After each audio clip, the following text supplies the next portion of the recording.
So the Phantoms have beaten the Telford Tigers 4-3. I've got two players who had an instrumental role in that victory. Ales Padelek, come to you in a minute, Alice, and Duncan Speirs. Duncan, easy game hockey that. 50 minutes of grind, and then the last 10 minutes were exciting, but hugely important to get the win.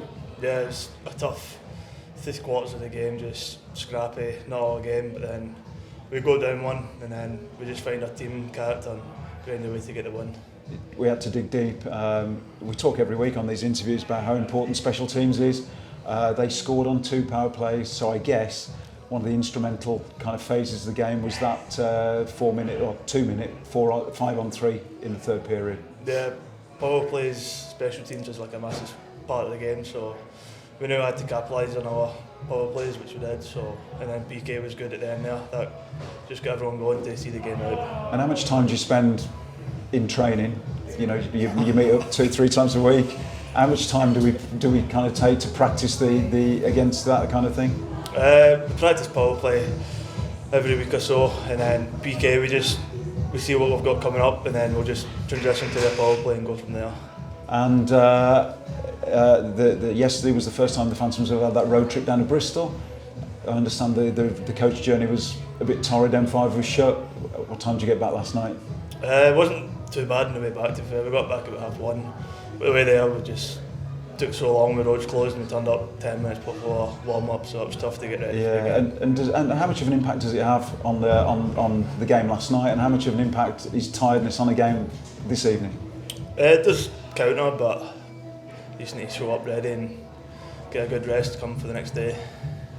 How would you reflect on your own performance at the start of the season? I told you before we went to camera, you were my man of the match tonight. I thought you had a great game on both sides of the puck, but from your point of view, how's it started? It's been, I'd say, a slow start for myself.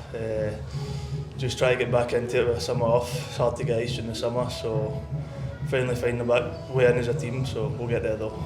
And after dropping both games last weekend, just massive to get 4 points. Yeah, it's huge to come back from 2 losses last week and then get 4 points each game this week for the cup as well, so we're a good boost for the next weekend. Tonight looked a completely different story to the game last night, where last night we had, last weekend against Leeds, it was a old-fashioned hockey game, very, very physical. Perhaps a little less tonight. Yeah, it was just, I don't know, just maybe tired and not doing the simple things, and it just turns into one of the games where you're fighting for bouncing pucks and just not doing the right things. Winning ugly is better than losing. Yeah, exactly. Yeah, okay. Paddy, I'm going to come to you. So, your views on tonight's game. You got the go-ahead goal at 2-1, apparently. Oh well, yeah, it was just a deep glen hit my stick. My eyes were closed, but yeah, it just counts. But it really doesn't matter. It wasn't a nice game today, but I think we did what we should. Like, we kind of battled through the game, and then we got power plays, we scored the goals. Like Duncan already said, that special teams make the big role.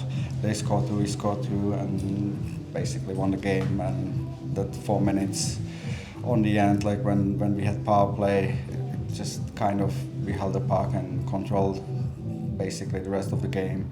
And yeah, the penalty kill 5-on-3 was tough, but we made it. Mazi had great saves there, and then he helped us, and that counts, and that's basically what probably made the change. Yeah, there was a stop just after the first penalty expired. It was just unreal. So and could have been why he's stolen Dunk's man of the match beers in our sweep. So it's a scrappy game, and I said to Duncan, you're through 50 minutes, and we've turned the puck over a lot on the blue line and invited pressure.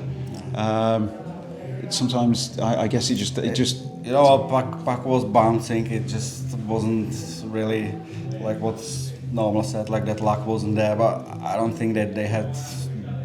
It was the same for them. They didn't have like big chances, and basically what they had, they scored. And the thing is that you just can't give up in those games, and that's what we did. No, it's there were some veterans on the ice tonight. Most times, I don't know what you guys do with the stream and the highlights, but most weeks I'm talking about you being the veteran. But there were three. Last like 5 years already. Yeah. Well, But obviously with Silverthorne out there and Rick Plant and Lucas over 40 as well. But last night was a big night for yourself and for the Phantoms organisation. You became the top scoring Phantom, 197 and then 198 tonight. Beat him, taking over from Maris. Yeah, well, it's kind of feeling, how to say, it's not really any different.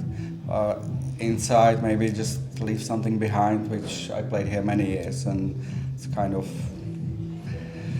for younger guys, something to think of when just get there, like one day. Yeah, I think when you see as many games as we do on the media team, you see the applause for certain players, and Jordan is hugely popular. I think you need to know that the fans are hugely behind you as well, and it's 198 could be the 200 next weekend. Who knows? You never know. Well, you never know. I mean, we obviously if you get in front of Glenn's shots like you did tonight, then that will be all right. Our line works well. We basically score every game, whoever, it's Duncan, Glennie or me. We don't really look like who scores most, and just nice to be there for the team, score, and even in those power plays, it's the time when it's kind of pressure on us a little bit that we are there to break the game, which it helped today, and we did it. And again, it doesn't matter who scored. Duncan scored, not scored. It was nice 2 goals, and that's how it works. Yeah, I know how it works, and I know that the mentality that Slava's had for ever since he's been in has been the team mentality. But it shouldn't go unnoticed that you've bagged that the leading Phantom goal scorer. So well done from us, the fans and the media team. Sheffield Steel Dogs here next weekend, and it's another. We move on. Put this one in the book and move on. So thanks for joining us, both of you. Good to talk to you both, and like I said, Dunks, that game never in doubt.